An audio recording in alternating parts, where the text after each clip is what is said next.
and the potential marriage between him and the Steelers. Well, stop me when we've heard this before, okay. But we're all waiting on an answer from Aaron Rodgers. Yeah. And we're back to being in that spot where essentially the Pittsburgh Steelers have a quarterback opening. Justin Fields has gone off to New York to the Jets.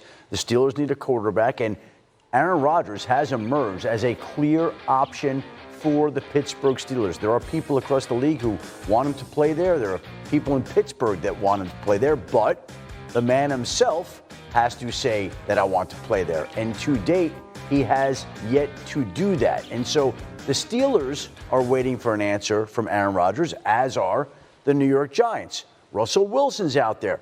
He's waiting to see how this plays out because the Steelers have interest in Russell Wilson. The Giants have interest in Russell Wilson. There's a few parts at play here, but it certainly feels like Aaron Rodgers is choice one, and things will be dictated once he decides. And it doesn't seem like he's in any great rush to decide right now. He's going through his process, whatever his process is, and when he's ready, then he'll let us know. Do we know where he is? I mean, is he doing one of his things? A dark. Do you know what numbers are coming up in the lottery tonight? You know what? If I did, I'd be having fun. Right? That's exactly right. Okay, so there's a lot of mixed emotions, especially with what Matt's bringing up right now. The fact that Aaron Rodgers is a different character.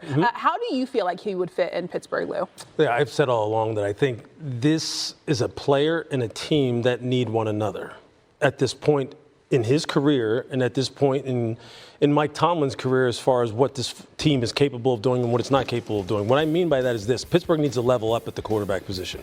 They need someone who can kind of uplift the rest of the talent on this roster to some degree. And the quarterback play that they've gotten recently has not been able to do that. I'm not saying Aaron Rodgers can do this as the Aaron Rodgers of 5 years ago could. But if you look at the second half of his season last year and you really organically really evaluate how he looked, you can see that he was trending the right way as that Achilles started to feel better, as he started to feel more comfortable. I think this year you would see him take another step towards regaining some of the form that he has had previously. Not MVP form, but good enough to where they would get increased quarterback play. Pittsburgh needs that. He also needs to go to a place right now where there's a structure in place where he's not calling the shots, where he's not playing general manager, he's not playing offensive coordinator, he's not playing, substitution pattern maker, meaning this receiver coming, no, I want this guy. No.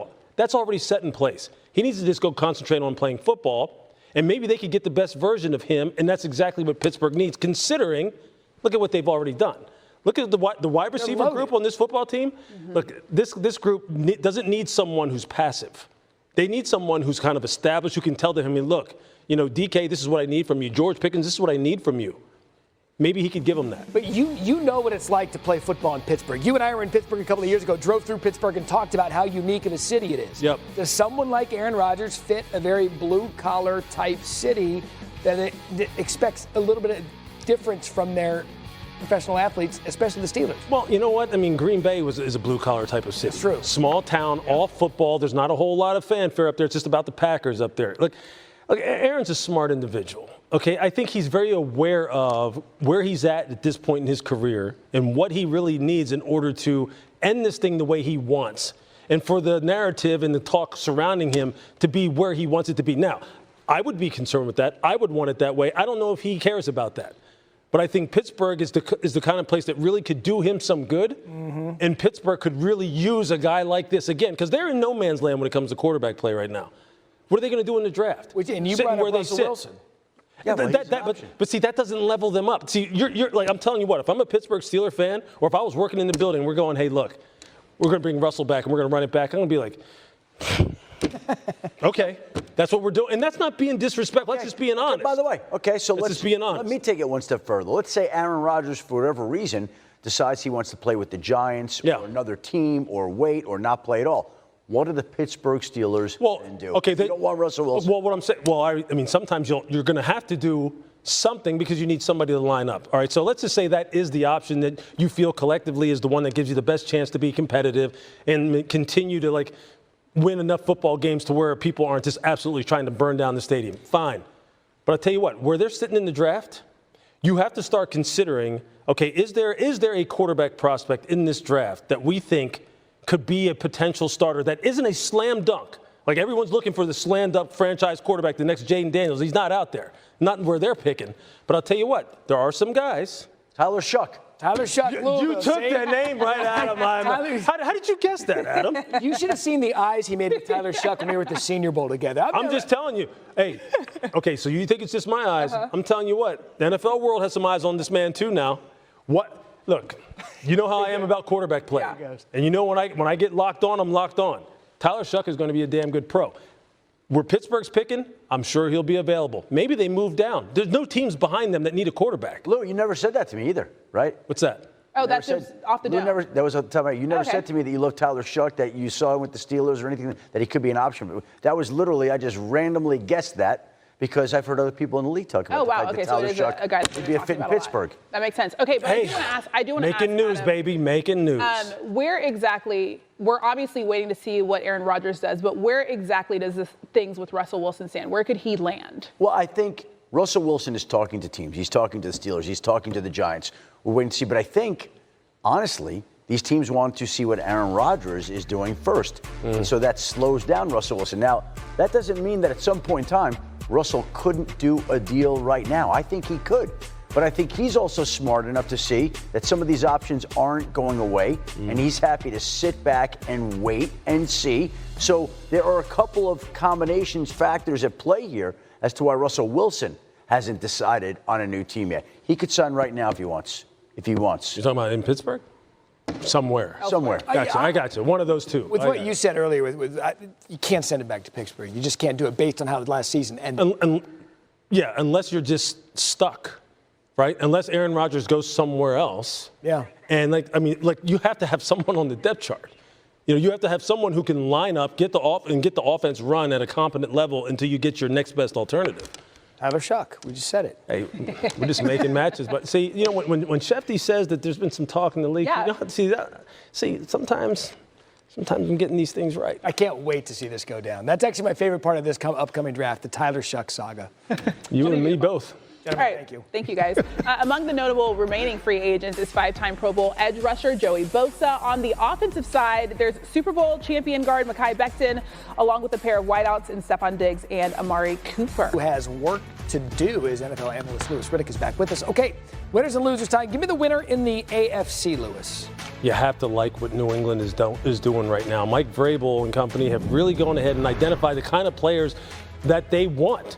And look, it all starts with Milton Williams on the defensive side. This guy I thought was the highest rated free agent, regardless of position, coming out of Philadelphia. Carlton Davis, who they got, from the Detroit Lions, a guy who right now, I think when he's healthy, is one of the best corners in the NFL. Morgan Moses, they got to play right tackle for them. They get Robert Spillane from the Las Vegas Raiders. Harold Landry, who Mike Vrabel's familiar with from his time in Tennessee. Look, I think this team has done a lot of work, and you have to love the prospects of how these guys would all transfer once they get on the field there. I think, obviously, in the NFC, it's about Chicago really going ahead and fortifying the interior of their offensive line in particular. The additions of a guy like Drew Dahlman, Jonah Jackson, Joe Tooney. I mean, if you're Caleb Williams, you're going, well, I know this. The interior part of the pocket is going to be secure for me. We make sure that the tackles do their part. You have to really like what they're doing there. And then on the defensive side, you got Grady Jarrett coming over also. So you really have to like what Atlanta has done. And it was clear that they knew they had to invest in their investment in Caleb Williams. Okay, who has more to do in the AFC?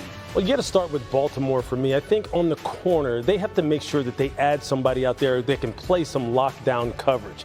Look, and I know Baltimore really specializes in playing two high, cover 4, cover 2 type schemes and letting their front four really get after the passer, but they need somebody who can really lock it down on the edge in the back end. I think they will go ahead and do that. And what about the NFC? Who still has more work to do? The Atlanta Falcons, it's about the pass rush, Matt. They have really struggled to get after the passer for years now. And I think this is a team that right now, you think of a guy like Trey Hendrickson, right? Would Atlanta really try and pony up and make one of those blockbuster type of offers to get a guy who is going to be a top 2, top 3 sacker in the NFL for maybe the next 2 or 3 years? If they could get that signature guy to go along with all the other good things that they're doing down there at Atlanta, I think this would be the icing on the cake for them. I'm also intrigued to see what they do with Kirk Cousins. Yeah. You have the quarterback situation, Michael Penix last year, the rookie. It's amazing that they keep saying they're so comfortable with just carrying him on the roster and they don't really want to move him. That's an interesting one because Kirk wants to get out of there. And that's expensive to keep him on the roster to sit and watch Michael Penix play football. And luckily for the Cleveland Browns and Cleveland fans, Christine, they have the Cavaliers helping them out to be happy. The Cowboys have been busy this offseason, but it's been in-house, restructuring Dak and CeeDee Lamb's contract to free up salary cap money to make moves and bolster the roster. Just moments ago, they're bringing back all-pro returner Cavante Turpin, but they haven't gone out of house yet. Javonte Williams yesterday on the move from the Denver Broncos, the running back, maybe surprising Louis Riddick and Adam Schefter for those who expected a Cowboys spending spree with some of the money they freed up. So, Schefter, what can you tell us about how the Cowboys have approached the first couple of days of this offseason? Well, it's been quiet, but you would expect it to be quiet in Dallas. Their move came actually before free agency began yesterday when they cleared out all that salary cap space and restructured Dak Prescott's contract and restructured CeeDee Lamb's contract and freed up $66 million of salary cap space, knowing that at some point this offseason they're going to have to extend and restructure Micah Parsons. And that deal with the Myles Garrett deal that got done, with the Max Crosby deal that got done, that deal now is going to be north of $40 million a year. And so they have to brace and prepare for that deal. Mm-hmm. So they spent the early part of this offseason getting ready for that. And what do they need to address a lot. But Louis, as we sit here now on the Tuesday after a busy weekend and Monday, what do the Cowboys need to address now as we move into the offseason? Man, look, obviously Mike is going to be a part of their plan. Yeah. So when you start on the lines of scrimmage, I mean, Michael will take care of the outside, although you always want to acquire depth. They re-signed Osa Odigizua on the inside, but they need another guy. We've seen Dallas get absolutely bludgeoned in the run game, right down the middle. Mm-hmm. Linebacker depth, a hammer at linebacker. DeMarvion Overshown, who burst onto the scene last year, who was an absolute game wrecker, he's hurt again.